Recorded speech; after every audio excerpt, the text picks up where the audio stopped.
For centuries, humans have operated on a singular principle. This principle predicated every frontier of human interaction: social, economic, familial, and romantic.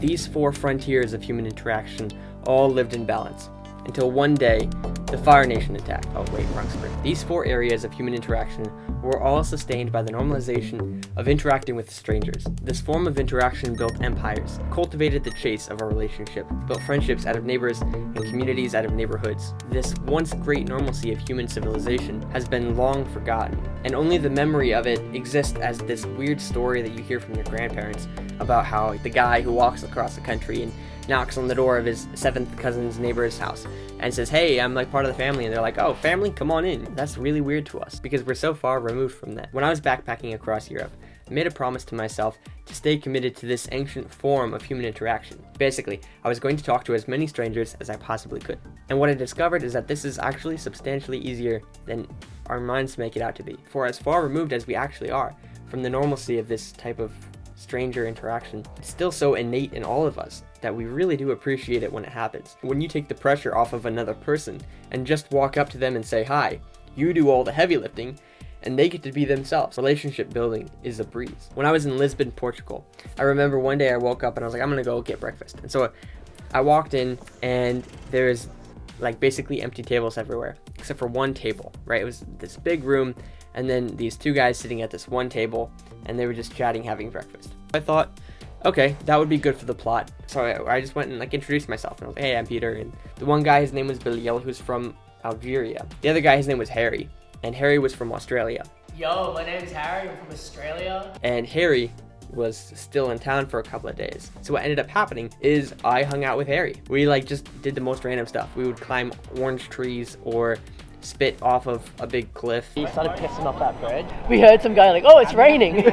Hang out with French girls. Canadian French Canadian. Yeah, we're cooler. It's like the epitome of the best interaction you could possibly have with a stranger. So what could have been me just eating alone because that would have been the normal thing for me to do, I ended up breaking the taboo and built this great friendship out of it. So from all of this, I think what I'm learning, your greatest fear is probably not going to happen. And like the upside of it is relationships that you'll have for the rest of your life. And it's like that not having those is too great a risk of not talking to strangers. And so from all of these forms of interaction that we used to have, there is still one that remains generally preserved from what it kind of always has been. This last frontier of human interaction left over from the glory days of humanity when it wasn't weird for you to talk to a stranger. It's still normal now. You can look at it pretty much anywhere. And it exists in the economic world. It's normal for you to make small talk with the barista as she's making your coffee, or the bartender to have a friendship with him. As much as we try to automate and advance technology in certain ways,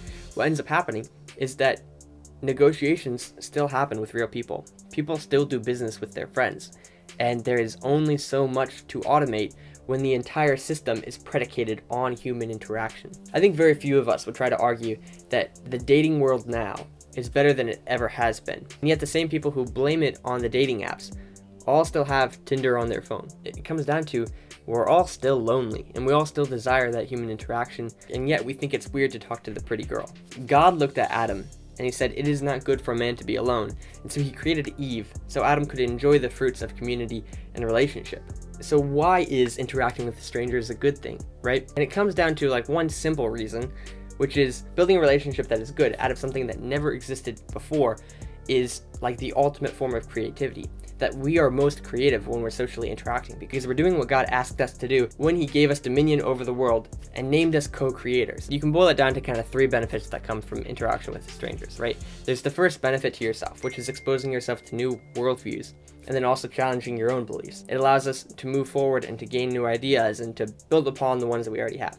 The second is the benefit to the family unit or the smaller communities. When you are interacting with strangers, you are also learning empathy. If you can treat people who are different from you in a way that still gives them dignity, how much more fit are you to raise a family? The third benefit is the benefit to society. When you have all of these interactions happening between strangers, what ends up happening is that there are no strangers left to interact with, and everybody is forming this community. And communities are what build empires.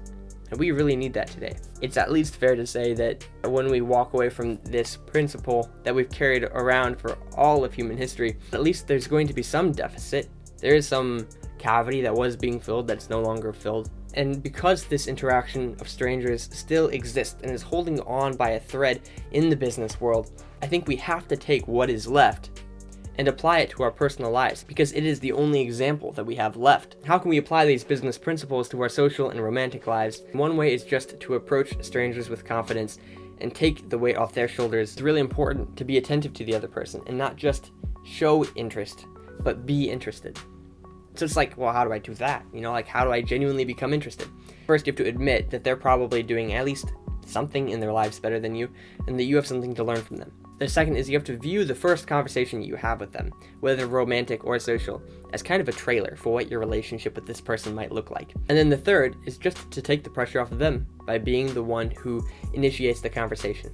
I think I try to live by this principle of just being the one who goes first. Initiate the conversation with the stranger. Be the guy who says hello first. Take that initiative and people will follow. Because now people can watch what you're doing and say, oh wait, this is how things are supposed to work. Like, this is just so innate to everyone that you don't really have to do that much to awaken it in other people. So applying these business principles to our personal life will both help our own communication skills, build up relationships, but also build up society. And it will help a lot of people. So, go out there and approach somebody with confidence. Talk to the pretty girl. Amangatsi has this principle that I really like, where he says you're only allowed to look at the pretty girl twice before you have to make the decision to either talk to her or stop looking at her, and build these relationships that will last a lifetime. Don't do yourself the disservice of depriving yourself of these types of relationships. And that brings us to the end.